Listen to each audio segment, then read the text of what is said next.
Entonces comienza una búsqueda por parte de los científicos y también no científicos que estaban interesados en el tema por hallar el eslabón perdido.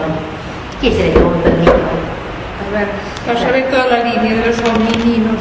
Ese que no era ni mono, ni gran simio, ni hombre, estaba ahí justo, pasando de una cosa a la otra. Entonces empieza una búsqueda y hay que preguntarse, ¿qué nos hace hombre? ¿Qué hace que uno sea hombre frente a un mono? Porque nosotros compartimos un 99% de genes con un chimpancé, pero uno no es un chimpancé. Somos distintos. ¿Sí o no? Y cuando uno se mira no es igual que un chimpancé, más o menos es diferente. Por ahora pero no estamos tan peludos. Algo, la diferencia es eso, porque por más que sea más elemental es el habla.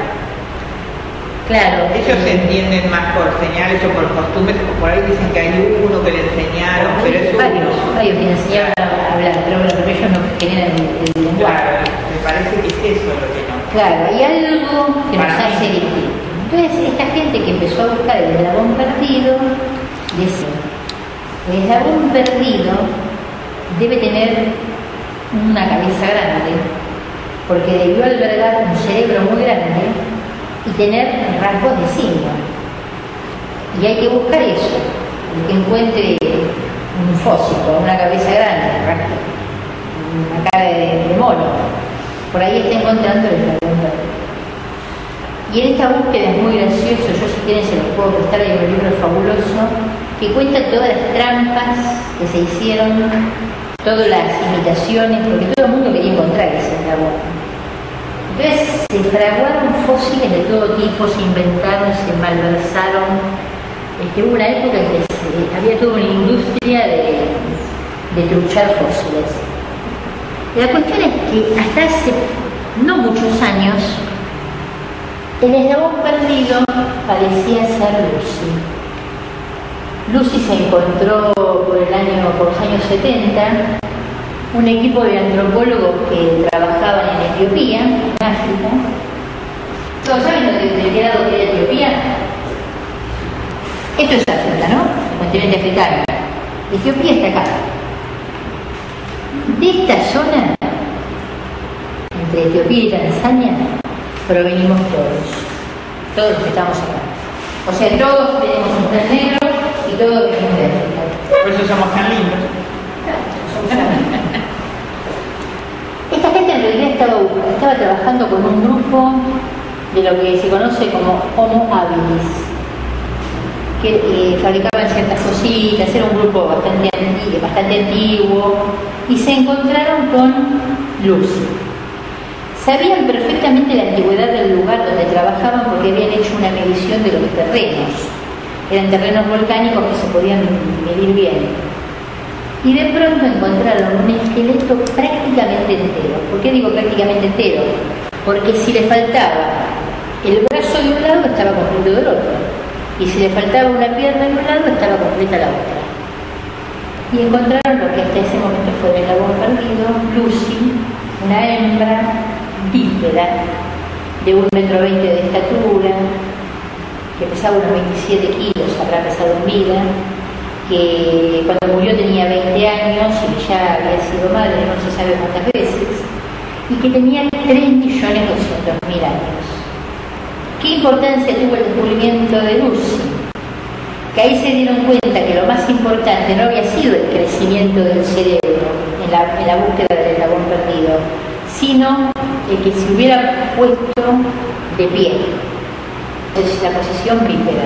Eso se sabe a partir del estudio de la cadera y de las rodillas, ¿no? Lucy caminaba como nosotros. Era un australopithecus, Lucy. En determinado momento, los australopithecus, frente a los cambios climáticos de que hablamos la vez pasada, se dividen en dos grupos. Uno van a ser masticadores de vegetales que eran muy duros y van a desarrollar una enorme mandíbula. El otro grupo se hace carnívoro y de ahí venimos nosotros. Porque otra de las cosas que se descubrió en el transcurso de las investigaciones fue que no era una línea evolutiva única. Un día empezó a rodar el cambio como una bola de nieve llegamos hasta lo que es el Homo sapiens. No. Hubo montones de líneas que en el mismo momento se iban desarrollando y que muchas iban quedando en el camino. Era un gran árbol genealógico y muchas ramas se quedaban en el camino. Hace pocos años, pero muy pocos años, uno de los antropólogos que trabajó en el descubrimiento de Lucy encontró en la misma zona a Ardi. Ardi tiene 4.400.000 años. Es lo que se llama un pre-australopithecus. ¿Y cuál es la diferencia entre Ardi y Lucy? Por ahora, digamos, el dragón perdido es Ardi. Ardi también era una hembra, era un poquito más alta y pesaba unos 50 kilos. Que Ardi era bípeda cuando andaba por el piso, pero era cuadrúpeda cuando andaba por los árboles. Entonces, evidentemente, era más primitiva, digamos, que Lucy. Para notar alguna de las líneas evolutivas, porque hay muchas, y de los más conocidos, están los Homo habilis, que tuvieron, perdón, Lucy, por ejemplo, tenía 330 centímetros cúbicos de cerebro. Nosotros tenemos unos 250, más o menos unos 300. Un Homo habilis tenía entre 650 y 850 centímetros cúbicos. La capacidad del cerebro tiene que ver con el desarrollo de la inteligencia, ¿no? ¿Cómo creció el cerebro? El cerebro creció en la medida que estos abuelos nuestros tuvieron que ir resolviendo problemas. Se les presentaba un problema y ellos tenían que ver cómo lo resolvían. Es como esto de que si uno hace ecuaciones, mantiene la memoria, el que más resuelve conflictos es más inteligente. Bueno, eso ayudó a la evolución. Otra de las cosas esenciales para que nosotros evolucionáramos fue el incorporar la carne. La carne dio las proteínas esenciales para poder ser lo que somos. Es que Homo habilis fabrica herramientas. Empieza a golpear piedras y a fabricar algunas cosas. En la época de Lucy, lo máximo que podían hacer, si querían aplastar algo, supongamos una fruta de cáscara dura, era ponerlo entre dos piedras y golpearlo.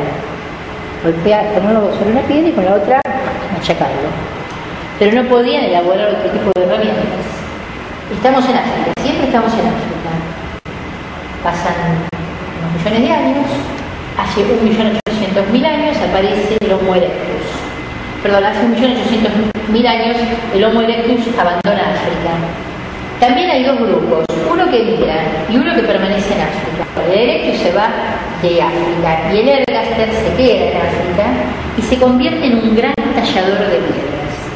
¿Qué importancia tendría que fuera un gran tallador de piedras? Que posiblemente los que se fueron, los Homo erectus, se fueron porque no tenían la habilidad para tallar las piedras y tuvieron que abandonar el grupo. Y estos se van a ir distribuyendo por Asia Menor, por Asia, y después van a llegar a Europa. Hay otros hombres más. Uno de los más conocidos es el Neandertal. Para mí es uno de los más apasionantes, que llegó a Europa entre 500.000 o 250.000 años atrás. Los investigadores no están de acuerdo en esto. Y que desapareció hace unos 24.000 años, o unos 28.000, y el último lugar donde se los encuentran es en el Peñón de Gibraltar. El Homo sapiens tenía un cerebro más grande que el nuestro. Curiosamente, estos hombres eran todos más grandes que nosotros, eran de 1,80 m más o menos. Era más bajo, pero extraordinariamente fuerte. Tenía un cerebro más grande, lo cual no quiere decir que fuera más inteligente, porque la inteligencia tiene que ver con el desarrollo del lóbulo frontal. ¿Ven? Tenía una capacidad craneal de casi 1.500 centímetros cúbicos.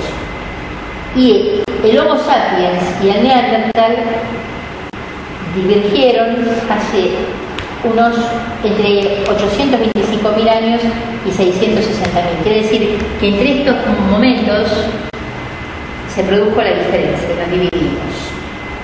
Hubo un periodo en que el Neandertal, el homínido de Denisova, que vivía en la zona de Montes Altai, en Asia Central, y el Homo sapiens, que somos nosotros, y que se originó hace unos 200.000 años entre Etiopía y Tanzania, todos convivieron en Europa. Por supuesto, el Homo sapiens tenía más habilidades y terminó con los neandertales. Le era imposible al pobre neandertal competir. Y se extinguió. Es una de las tantas ramas que se extinguieron. Ahora vamos a entrar en un tema que, según algunos científicos, cuando se esbozó, cuando se dio a conocer, sirvió para apoyar la teoría de los creacionistas. Quizás por una mala lectura, pero bueno, les vino bien. ¿Todos se acuerdan lo que es una célula?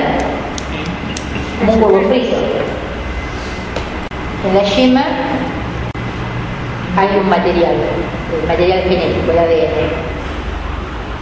Y en la clara estaría un corpúsculo que se llama mitocondria. La mitocondria se encarga de dar la energía que la célula necesita. ¿Alguien sabe lo que es el ADN mitocondrial? Vos sí sabes. No sabía, pero no lo podría explicar. ¿No lo puedes explicar? La mitocondria tiene un ADN propio. El ADN, que es la unidad genética, ¿no? Tiene un ADN propio, que no es el que está en el núcleo. Por ejemplo, no sirve para establecer si vos y yo somos hermanos, que tenemos un parentesco, pero sí serviría para establecer si todos nosotros provenimos de cierta región, porque establece relaciones por grupos y por antigüedad por vía materna, porque el ADN de la mitocondria se hereda de madre a hija. Entonces, si uno se hace un ADN mitocondrial, también lo tienen los varones, desde luego, pero por vía materna, si uno se hace un ADN mitocondrial, Sí, pero no lo transmite. no lo puedes transmitir, no lo transmite la mujer. Claro. Pero sí tenés ADN mitocondrial, tu mamá lo tenés. O sea que ustedes se podrían hacer un análisis de ADN mitocondrial igual que nosotros. O sea, si uno se hace